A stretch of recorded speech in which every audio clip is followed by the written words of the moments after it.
undermine our democracy. Joining our conversation, Congressman Jim Himes of Connecticut. He is a member of the House Intelligence Committee. Thank you so much for joining us today. I wonder if you can respond to something Frank Figliuzzi said on this program, that one of the challenges as reporting is coming out now from law enforcement and prosecutors is that there may not be an adequate set of charges, that there aren't vigorous domestic terrorism charges. Is that something that you think Congress should take a look at? Well, it's worth taking a look at, Nicole, but I'm not sure that's right. In other words, every single person who was in the Capitol that day was interfering with the proper operation of the federal government. That's a pretty serious federal crime, not to mention trespassing, not to mention ignoring officers.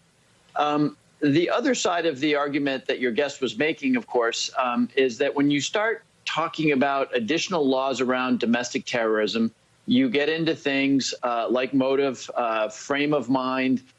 You bump right up against the government's, of course, constitutional prohibition on punishing speech. So, look, I was there. And anybody who was inside that Capitol is prosecutable under currently existing laws. And depending on what prosecutors decide to do with respect to asking for sentences and penalties, could really suffer for their egregious actions. Are you eager to understand their sort of goings-ons at the appropriate time so that it doesn't jeopardize any of the cases they're making around seeing if they can prove conspiracy and conspiracy to commit sedition? I certainly hope, Nicole, that if there were groups, and I was there, and I sort of the night before saw these folks. There was a very wide and diverse array of people there that day, any of whom, as we already discussed, trespassing in the Capitol, being inside the Capitol, were breaking the law. But I think it's quite possible that you had levels of organization, small groups. You see these pictures of people in tactical gear moving as a unit. If they pre-planned that, by all means, again, people died, people's lives were put at risk. This was an insurrection against the United States. Yeah. So if prosecutors can prove that there was conspiracy, that is a seditious conspiracy. That is a very, very serious crime. And the book ought to be thrown at them hard.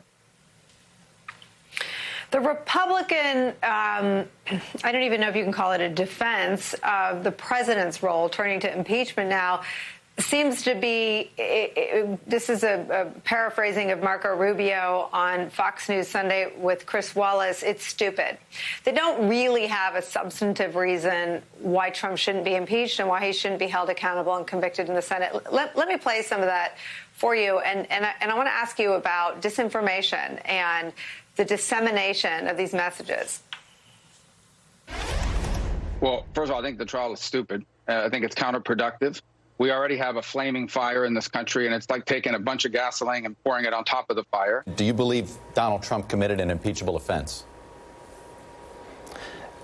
To begin with, I think it's a moot point, because I think right now Donald Trump is no longer the president. He is a former president.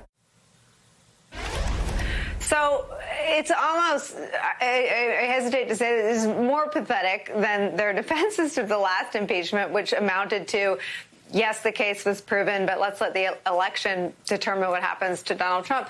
I wonder how much you think public opinion factors into what Senate Republicans ultimately do.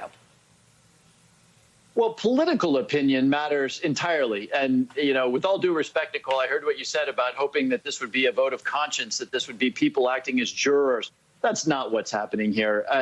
Marco Rubio is saying what he's saying because he wants to be president, because he worries about being primaried as a Republican senator. All of the Republican senators have looked at the 10 members of the House who voted in favor of the article impeachment, and the fact that every single one of them, as courageous and as full of integrity as they are, every single one of them is being promised a primary.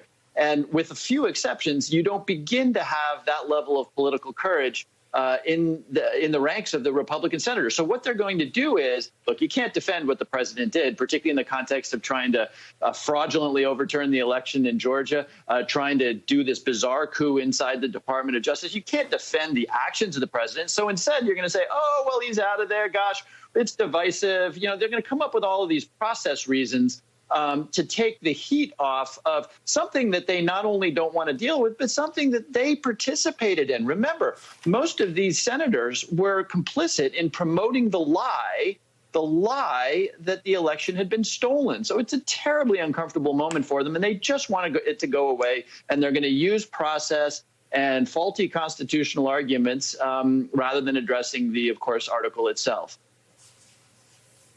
Before I let you go, I have to ask you in your capacity on the Intelligence Committee, what difference it will make to now have an American president who, in no fuzzy language, with no hesitation, calls out Russia's actions with holding Navalny, with the bounties placed on the heads of American soldiers. What do you think could change? And do you think that Russia is already sort of figuring out how to adjust to a new American president? Well, everything changes, and I've said this for 4 years now. When the president of the United States defends the Russians, whether it's on the 2016 presidential hack or any of the other misbehavior that Putin engaged in, and then Putin knows that the president of the United States is going to actually defend him. The message to Russia, of course, is you can do whatever you want. And of course, they've done whatever they wanted. They've continued to kill dissidents. They've tried to poison Navalny. They attacked us with a remarkable cybersecurity hack.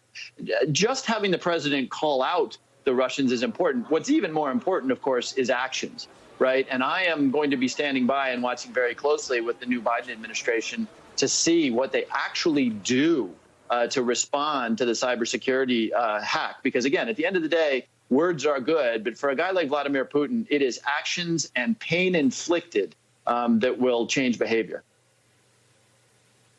Congressman Jim Himes, thank you so much for spending some time with us today. When we come back.